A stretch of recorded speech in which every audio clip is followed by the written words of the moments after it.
하나님 말씀 다니엘 5장 1절에서 9절의 말씀입니다. 다니엘 5장 1절에서 9절의 말씀 우리 한 목소리로 같이 읽도록 하겠습니다. 시작. 벨사살 왕이 그의 귀족 1000명을 위하여 큰 잔치를 베풀고 그 1000명 앞에서 술을 마시니라. 벨사살이 술을 마실 때에 명하여 그의 부친 느부갓네살이 예루살렘 성전에서 탈취하여 온 금 은그릇을 가져오라 명하였으니 이는 왕과 귀족들과 왕후들과 후궁들이 다 그것으로 마시려 함이었더라. 이에 예루살렘 하나님의 전 성소 중에서 탈취하여 온 금그릇을 가져오매 왕이 그 귀족들과 왕후들과 후궁들과 더불어 그것으로 마시더라. 그들이 술을 마시고는 그 금, 은, 구리, 쇠, 나무, 돌로 만든 신들을 찬양하니라. 그때 사람의 손가락들이 나타나서 왕궁 촛대 맞은편 석회벽에 글자를 쓰는데 왕이 그 글자 쓰는 손가락을 본지라. 이에 왕의 즐기던 얼굴빛이 변하고 그 생각이 번민하여 넓적다리 마디가 녹는 듯하고 그의 무릎이 서로 부딪힌지라. 왕이 크게 소리질러 술객과 갈대아 술사와 점쟁이를 불러오게 하고 바벨론의 지혜자들에게 말하되 누구를 막론하고 이 글자를 읽고 그 해석을 내게 보이면 자주색 옷을 입히고 금사슬을 그의 목에 걸어주리니 그를 나라의 셋째 통치자로 삼으리라 하니라. 그때에 왕의 지혜자가 다 들어왔으나 능히 그 글자를 읽지 못하며 그 해석을 왕께 알려주지 못하는지라. 그러므로 벨사살 왕이 크게 번민하여 그의 얼굴빛이 변하였고 귀족들도 다 놀라니라. 아멘. 오늘 말씀의 제목은 교만의 극치라는 제목으로 말씀을 나눕니다. 오늘 본문의 사건은 바벨론이 멸망하는 마지막 순간에 발생한 사건입니다. 벨사살의 성전 기명 모독 사건이라고 이야기하는데요. 벨사살 왕의 이 성전 기명 모독과 그리고 한 손가락의 왕국 벽면 그 신비 문자 기록 사건이라고 불려지는 이야기입니다. 1절 우리 한번 읽어보겠습니다. 시작. 벨사살 왕이 그의 귀족 1000명을 위하여 큰 잔치를 베풀고 그 1000명 앞에서 술을 마시니라. 자, 벨사살 왕이 1000명의 귀족을 초청해서 큰 잔치를 베풀었습니다. 지금 이 잔치를 베푼 때가 언제냐면 지금 제국의 상당 부분이 메대와 바사에 의해서 정복된 상태였고요. 그리고 지금 바벨론 이 성도 2년째 포위된 상태 가운데서 지금 이 잔치를 벌이고 있습니다. 그러니까 위기 상황인데 위기 상황 속에서 지금 잔치를 베풀었다라는 거예요. 굉장히 좀 납득하기 어려운 일이죠.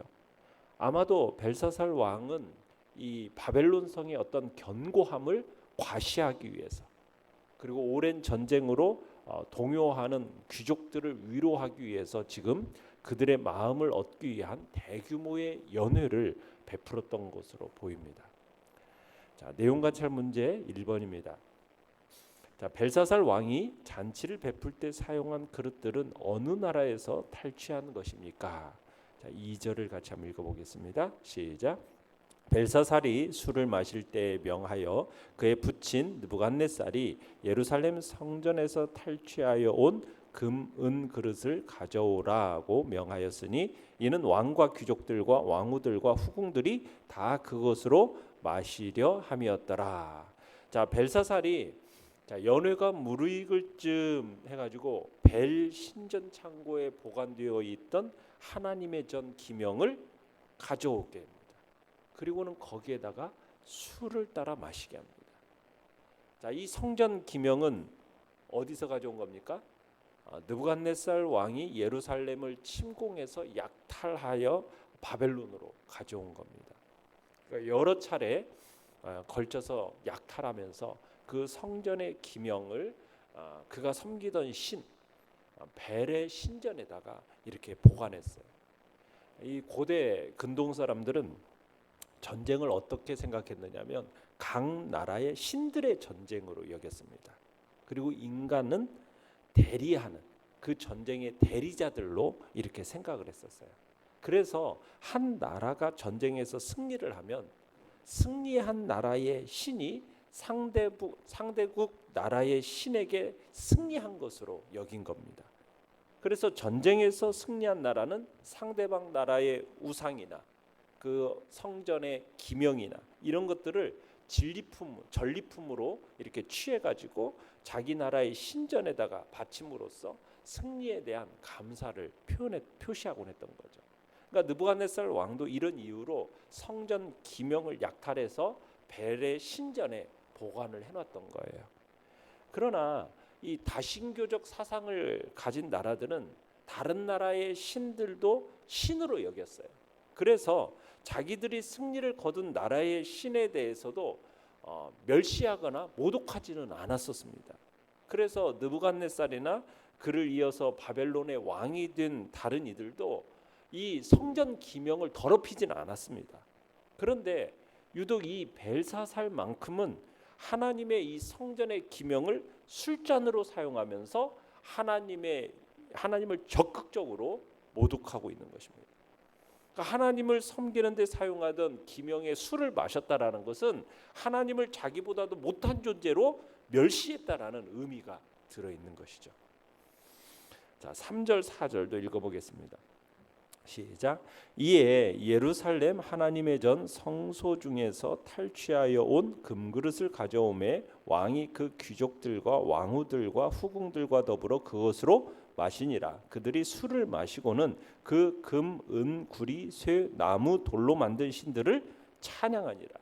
자, 벨사살 왕이 예루살렘에서 탈취해 온 이 금그릇으로 그 귀족들, 왕후들, 후궁들과 더불어서 술을 마시는 일을 행했어요. 그리고 벨사살은 성전의 기명으로 그 술을 마신 후에 귀족들과 더불어서 무슨 짓을 했습니까? 각양 재료로 만든 우상을 찬양했습니다. 그러니까 이 사람들은 지금 영광의 하나님, 보이지 아니하신 하나님, 전지전능하신 그 하나님을 멸시하고 경멸하는 짓을 자행하는 거죠. 그러면서 사람이 금속이나 나무 돌로 만든 우상을 섬기는 일을 지금 저지르고 있는 겁니다. 이건 하나님을 모독하는 일이고 하나님께 대한 적극적인 대적의 행위다라고 볼 수가 있는 겁니다. 자, 그때 5절 읽어보겠습니다. 시작. 그때에 사람의 손가락들이 나타나서 왕궁 촛대 맞은편 석회벽에 글자를 쓰는데 왕이 그 글자 쓰는 손가락을 본지라. 자, 왕과 귀족들과 왕궁들과 후궁들이 한창 주흥에 빠져가지고 지금 제국의 우상들을 막 찬양하고 있던 바로 그때 사람의 손가락 모양의 어떤 물체가 공중에 나타나더니 신비스러운 글자를 쓰기 시작했습니다. 근데 그 방향이 어느 곳이었냐면 왕이 눈을 들면 볼 수 있던 왕의 맞은편 벽이었어요. 그래서 왕과 왕의 방향에서 술을 마시던 사람들의 눈에 그 장면이 가장 먼저 띄게 된 겁니다. 지금 저급한 향락의 웃음기가 넘쳐 흐르던 그 왕의 얼굴이 그것을 보는 순간 순식간에 두려움과 공포로 일그러지기 시작하고 주변의 귀족의 반응들도 동일한 반응을 보이기 시작합니다. 자, 내용 관찰 문제 2번입니다. 사람의 손가락들이 나타났을 때 벨사살 왕의 표정은 어떻게 변했습니까? 자, 6절 읽어봅니다. 시작. 이에 왕의 즐기던 얼굴빛이 변하고 그 생각이 번민하여 넓적다리 마디가 녹는 듯하고 그의 무릎이 서로 부딪힌지라. 자, 벨사살 왕이 지금 왕궁 내벽 위에 신비스러운 손의 형체가 나타나더니 막 글자 쓰는 것을 보면서 극단적인 공포감에 사로잡히게 됩니다. 이 벨사살 왕의 공포심이 단순히 얼굴빛이 창백해지는 것만으로 나타난 게 아니라 그의 온 몸에 이제 힘이 쫙 빠지면서 막 다리가 후들후들 걸리고 오금이 저려오면서 왕자에 앉아 있는 것도 막 힘든 상태가 된 거예요. 그러면서 사시나무 떨듯이 막 다리를 떨기 시작하는 거죠. 자, 7절을 읽어보겠습니다. 시작. 왕이 크게 소리질러 술객과 갈대아 술사와 점쟁이를 불러오게 하고 바벨론의 지혜자들에게 말하되 누구를 막론하고 이 글자를 읽고 그 해석을 내게 보이면 자주색 옷을 입히고 금사슬을 그의 목에 걸어주리니 그를 나라의 셋째 통치자로 삼으리라 하니라. 자, 공포심에 사로잡힌 그 왕이 벽에 기록된 그 글자의 뜻이라도 알면은 좀 공포심이 누그러질까 해서 큰 소리로 이제 부르짖으면서 왕국의 지혜자들을 소환합니다. 지금 벨사살 왕은 정신적인 위기 상황 속에서 급하게 지금 바벨론의 지혜자들을 불러낸 거예요. 이 사람들은 어떻게 보면 그 당시에 모든 학문을 섭렵한 지혜자들이었고 존경받던 사람들이었죠. 벨사살 왕의 급한 소환에 따라서 온 바벨론의 여러 지도자들이 이제 오게 되는데 그들에게 엄청난 보상을 내걸면서 그 벽 위에 신비스러운 글자를 읽고 해석하라고 요구를 합니다.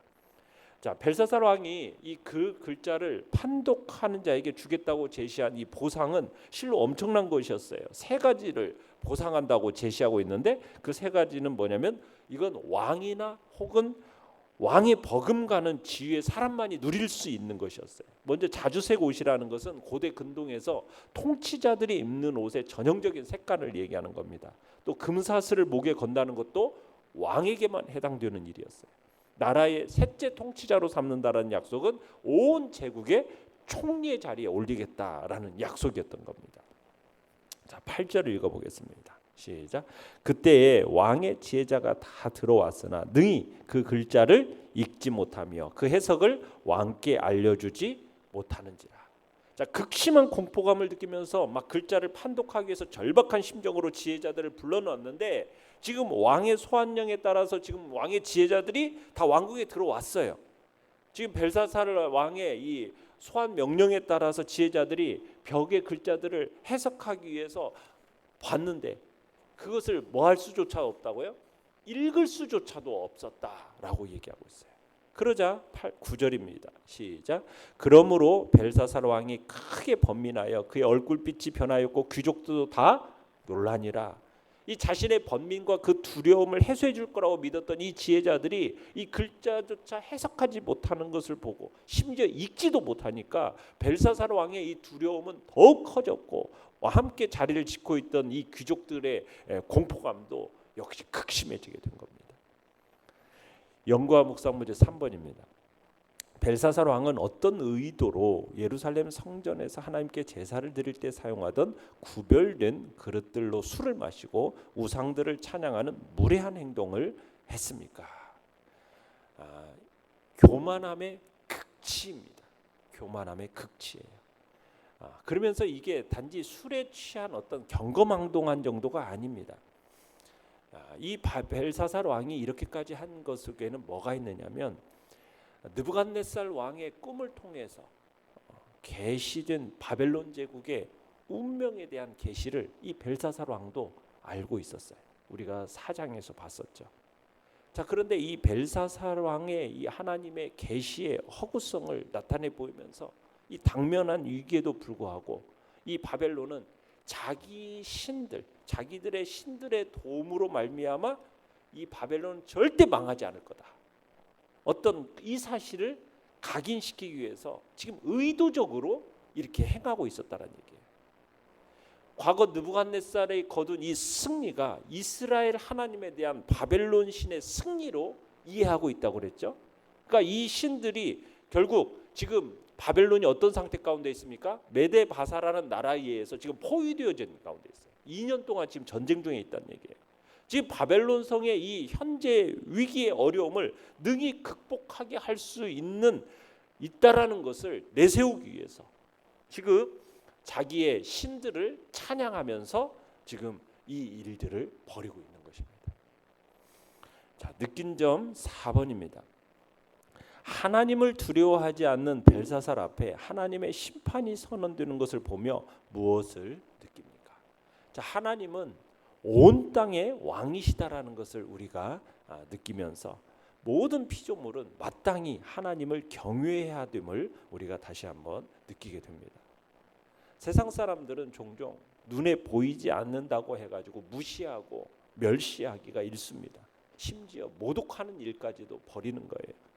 그러나 눈에 보이는 이 허망함과 한계가 분명한 것에 자기 의무로 신성을 부여해요.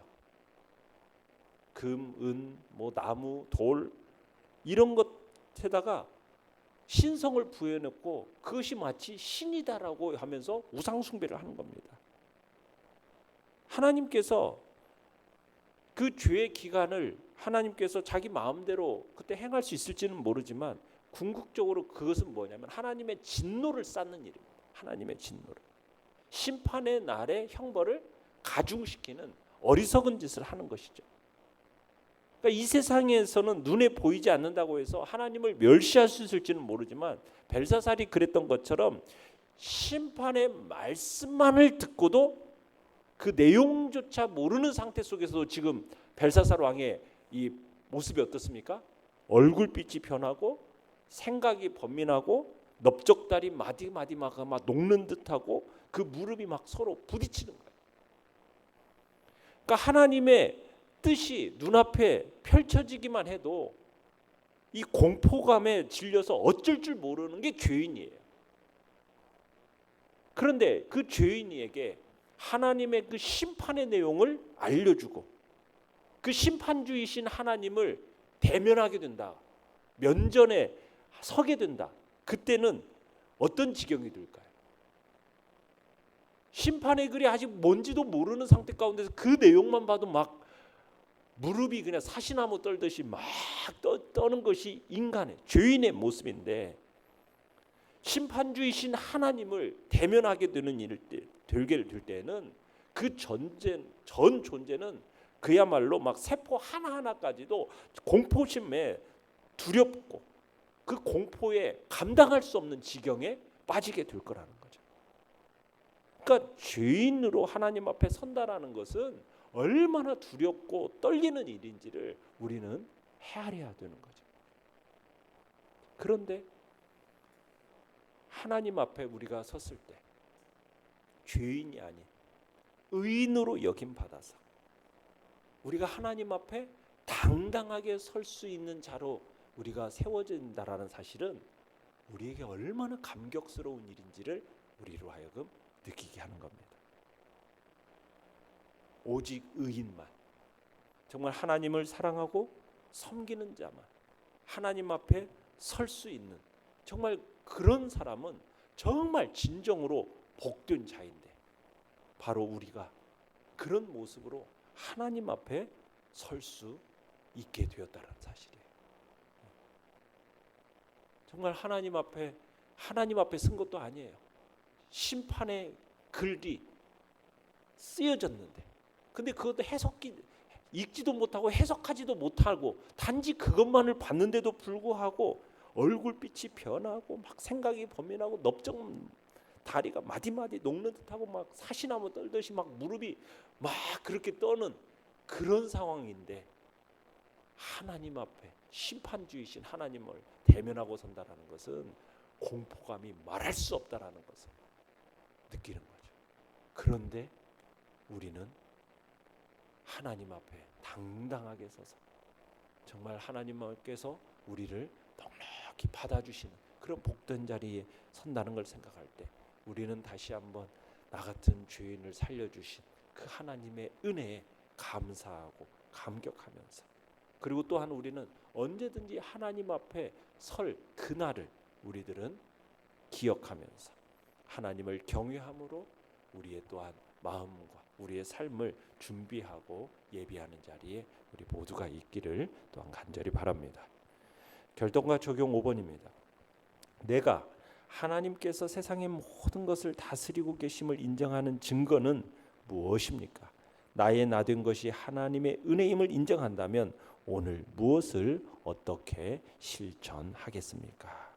이 세상의 모든 것을 다스리고 계시는 그 하나님 앞에 우리가 오늘도 겸손히 그분의 은혜를 인정하면서 오늘도 주의 뜻을 겸손한 자세로 예배하며 또 이번 추석 명절이 정말 조상 숭배가 아닌 정말 살아계신 하나님을 온전히 경외하고 예배하는 자리에 우리 모든 성도들이 설 수 있게 해달라고 또한 기도하며 나가시길 바랍니다. 오늘의 기도 같이 읽겠습니다. 시작. 하나님 앞에 결코 교만하지 않고 겸손한 자세로 하나님과 이웃을 섬기게 하소서. 아멘. 말씀을 생각하며 기도하시고요. 연약한 우리의 지체들을 위해서 기도해 주시며 또한 추석 명절 은혜 가운데 또한 잘 보낼 수 있도록 또 오가는 길들 안전하게 지켜보호해 주시도록 위해서 기도해 주시고 돌아오는 주일을 위해서 기도해 주시기 바랍니다. 이번 추석 명절 동안 새벽 예배는 없고요. 다음 주 월요일부터 또 우리 새벽 예배를 또 시작하도록 하겠습니다.